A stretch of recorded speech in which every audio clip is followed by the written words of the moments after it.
Okay, Ann, I could tell that you got away from your practice this week a little bit, so you do want to get some, when you're trying to learn as much as I think you want to, you got to keep find an hour to get out to the range to beat balls, because you're really starting to come chopping down from the outside again. And we had this beat. If you look at your last one, we were getting the club down from inside much better.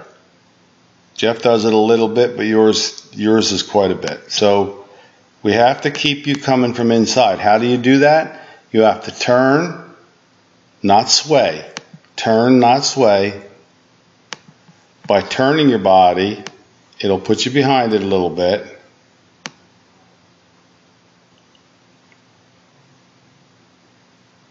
And you don't want to run ahead. Like your head never wants to touch that line, really. You want to turn behind it. That's a good turn.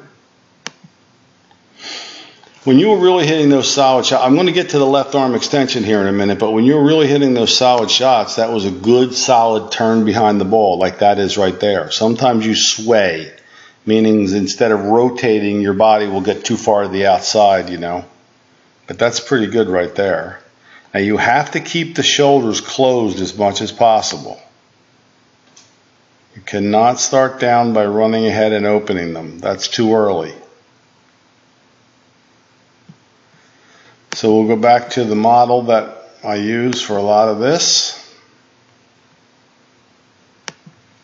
And the one thing that you see clearly is that the lower body drives right, but look at their shoulders. They're just really not opening at all, are they? The only way to drop the club back down inside is make sure that those shoulders stay closed a little bit longer. And of course the straight left arm. But the straight left arm is just a function of getting the club down, from the inside.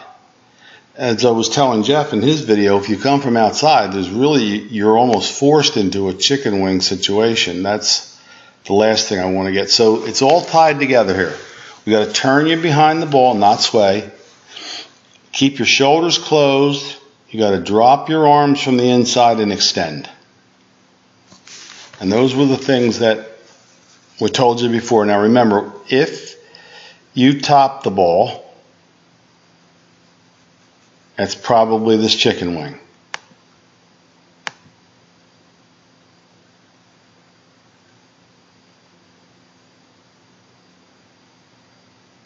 That. If you're hitting shots on the top of the ball, ground balls, thin shots, that's probably your cause. Okay? If you're hitting shots fat, it's because you didn't turn in the backswing. Okay? And if you're hitting shots to the right, it's because you're getting your body ahead of the ball. I'm going to draw her just past impact there. She's still back here.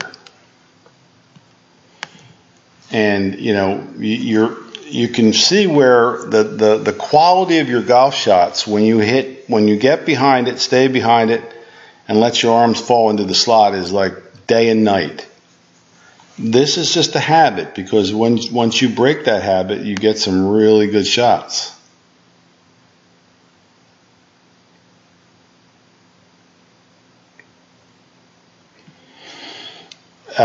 That mat that you have at your home that you practice off of, that one thing that you could do is get Jeff to put a camera and just say, look, let's get my left arm straight here.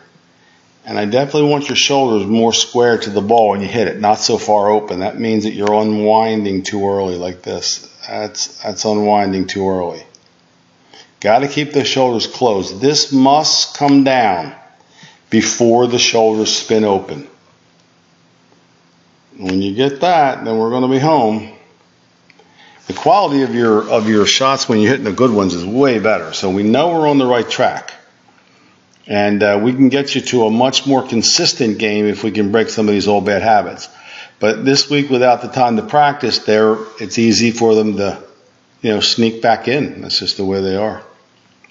Okay? All right, any questions? Give me a call.